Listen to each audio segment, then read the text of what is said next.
Oh, here she comes. Okay. Hi, Supervisor Molina. It's Eric Previn, the county resident from District 3. Today is, of course, an important day for me because it is the day that the board is looking at item 32, 33, and 34, which are the county litigation and cost reports, which we heard last week resulted in a $43 million sheriff number, and which was very upsetting and out of line.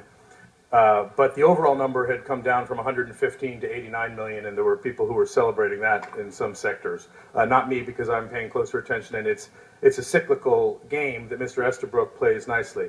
But leaving that aside, I wanted to talk today about my disappointment in the transparency department here at the County Board of Supervisors. And I've been trying really with great, an earnest effort to communicate my concern about item 18, which is the Whittier Narrows Golf Course on federal land that is being awarded to American Golf Corporation, and American Golf Corporation was transferred at some other time, and it's confusing about the transfer fees. And there's evidence that these guys from New York have pulled one over on our fine county golf guys. And I've been trying to raise the Board of Supervisors up to the edge to say, hey, maybe we can hold these guys in New York accountable, since it's not fair, and they could easily settle us out. They're settling everybody out. I think it's 50 billion, Supervisor Canopi. That number got me excited for the mortgage crisis, all those banks together.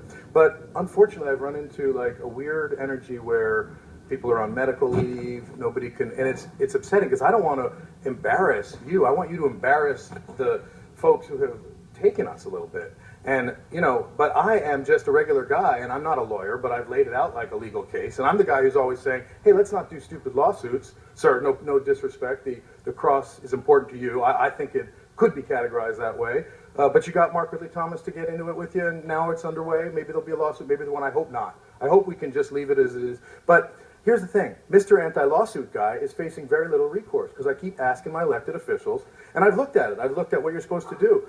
I don't even have standing so clearly to bring a lawsuit. I don't want to file a lawsuit.